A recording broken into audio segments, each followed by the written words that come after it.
El presidente de Venezuela, Hugo Chávez, envió una comunicación a Ban Ki-moon, secretario general de la Organización de las Naciones Unidas, para expresar su apoyo al reconocimiento del Estado palestino. Diversos informes señalan que el antisemitismo en Venezuela se fomenta desde las autoridades del Estado. El pueblo venezolano no es ni ha sido antisemita, pero su jefe de gobierno actual lo es. En esta carta, Chávez se vuelve a mostrar como un furibundo antisemita, aunque intente sin mucho éxito calificarse a sí mismo como un simple antisionista. Para los pueblos latinos es penoso contar con un personaje que imita cada vez más a sus socios más íntimos, como Gaddafi, Assad o Mahmoud Ahmadinejad. Miraflores, 17 de septiembre de 2011. Su Excelencia, Ban Ki-moon, Secretario General, Organización de las Naciones Unidas. Señor Secretario General, distinguidos representantes de los pueblos del mundo. Dirijo estas palabras a la Asamblea General de la Organización de las Naciones Unidas, a este gran foro donde están representados todos los pueblos de la Tierra, para ratificar en este día, en este escenario, el total apoyo de Venezuela al reconocimiento del Estado palestino. El derecho de Palestina a convertirse en un país libre, soberano e independiente. Se trata de un acto de justicia histórico con un pueblo que lleva en sí desde siempre el dolor y el sufrimiento del mundo. El gran filósofo francés Gilles Deleuze, en su memorable escrito La grandeza de Arafat, dice con el acento de la verdad: la causa palestina es ante todo el conjunto de injusticias que este pueblo ha padecido y sigue padeciendo. Y también es, y me atrevo a agregar, una permanente e indoblegable voluntad de resistencia que ya está inscrita en la memoria heroica de la condición humana. Voluntad de resistencia que hace el más profundo amor por la tierra. Mahmoud Darwish, voz infinita de la Palestina posible, nos habla del sentimiento y la conciencia de este amor. No necesitamos el recuerdo, porque en nosotros está el Monte Carmelo, y en nuestros párpados está la hierba de Galilea. No digas, si corriésemos hacia mi país como el río, no lo digas, porque estamos en la carne de nuestro país, y él está en nosotros. Contra quienes sostienen falazmente que lo ocurrido al pueblo palestino no es un genocidio, el mismo Deleuze sostiene con implacable lucidez: en todos los casos se trata de hacer como si el pueblo palestino no solamente no debiera existir, sino que no hubiera existido nunca. Es, como decirlo, el grado cero del genocidio, decretar que un pueblo no existe, negarle el derecho a la existencia.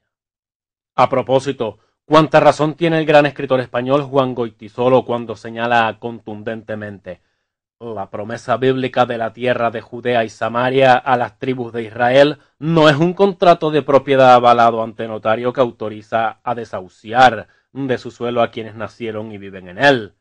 Por eso mismo, la resolución del conflicto del Medio Oriente pasa, necesariamente, por hacerle justicia al pueblo palestino. Este es el único camino para conquistar la paz. Duele e indigna que quienes padecieron uno de los peores genocidios de la historia se hayan convertido en verdugos del pueblo palestino. Duele e indigna que la herencia del Holocausto sea el Nakba.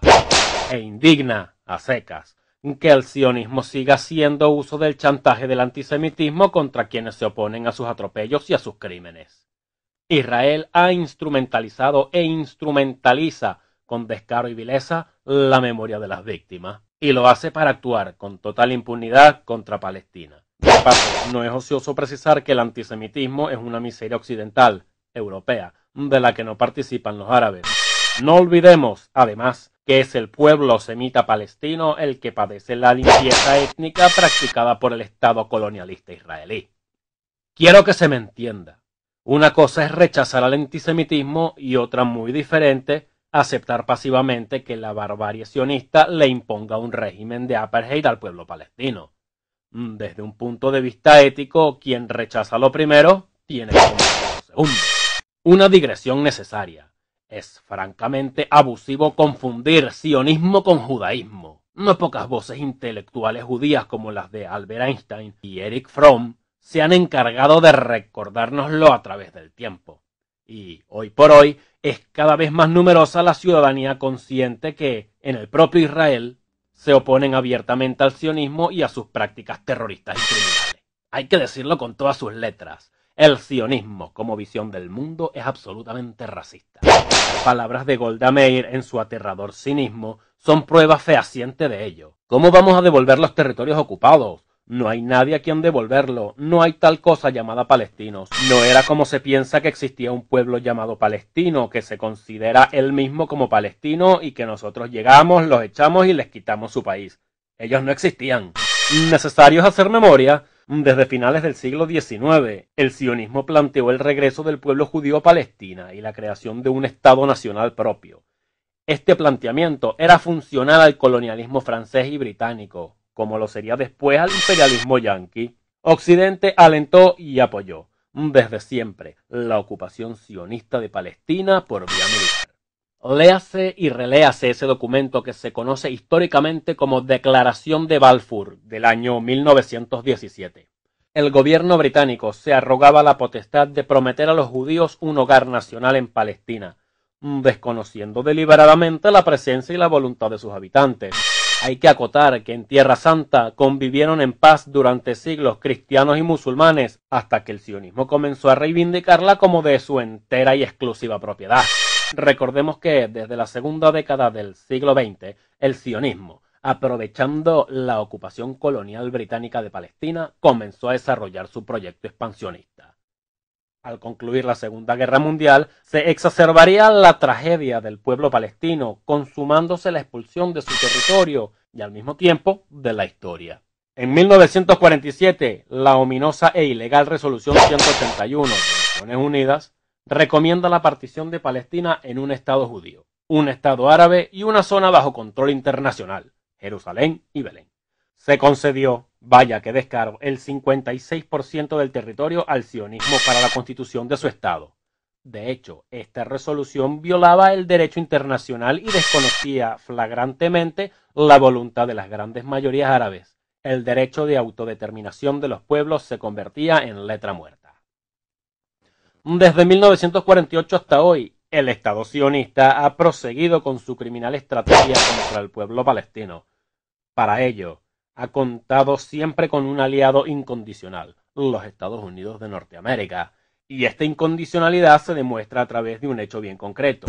Es Israel quien orienta y fija la política internacional estadounidense para el Medio Oriente. Con toda razón, Edward Said, esa gran conciencia palestina y universal, sostenía que cualquier acuerdo de paz que se construya sobre la alianza con los Estados Unidos será una alianza que confirme el poder del sionismo más que confrontarlo. Ahora bien, contra lo que Israel y Estados Unidos pretenden hacerle creer al mundo a través de las transnacionales de la comunicación, lo que aconteció y sigue aconteciendo en Palestina, digámoslo con Said, no es un conflicto religioso, es un conflicto político, de cuño colonial e imperialista. No es un conflicto milenario, sino contemporáneo. No es un conflicto que nació en el Medio Oriente, sino en Europa. ¿Cuál era y cuál sigue siendo el meollo del conflicto? Se privilegia la discusión y la consideración de la seguridad de Israel, y para nada la de Palestina. Así lo puede corroborarse en la historia reciente. Basta con recordar el nuevo episodio genocida desencadenado por Israel a través de la operación Plomo Fundido en Gaza.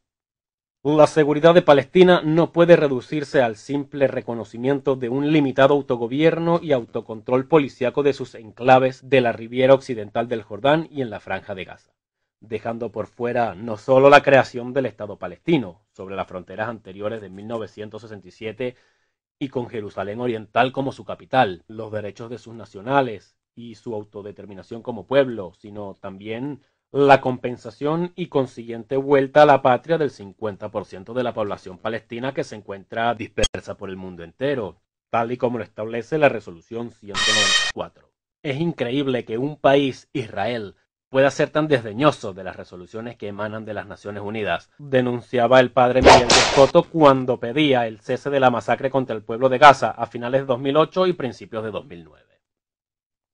Señor Secretario General y distinguidos representantes de los pueblos del mundo, es imposible ignorar la crisis de las Naciones Unidas. Ante esta misma Asamblea General sostuvimos en el año 2005 que el modelo de Naciones Unidas se había agotado, El hecho de que se haya postergado el debate sobre la cuestión palestina y que se le esté saboteando abiertamente es una nueva confirmación de ello.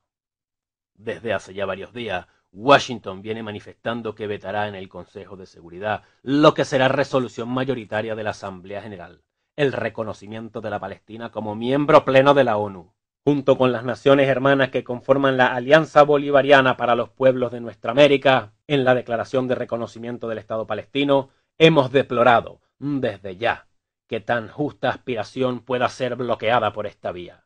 Como sabemos, el imperio, en este y en otros casos, pretende imponer un doble estándar en el escenario mundial. Es la doble moral yanqui que viola el derecho internacional en Libia, pero permite que Israel haga lo que le dé la gana, convirtiéndose así en el principal cómplice del genocidio palestino a manos de la barbarie sionista.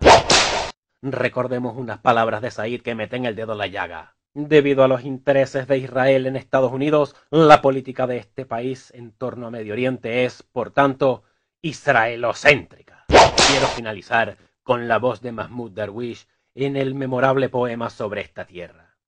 Sobre esta tierra hay algo que merece vivir. Sobre esta tierra está la señora de la tierra, la madre de los comienzos, la madre de los finales. Se llama Palestina. Se sigue llamando Palestina. Señora, yo merezco, porque tú eres mi dama, yo merezco vivir. Se seguirá llamando Palestina. Palestina vivirá y vencerá. Larga vida Palestina libre, soberana e independiente. Hugo Chávez Frías, presidente de la República Bolivariana de Venezuela.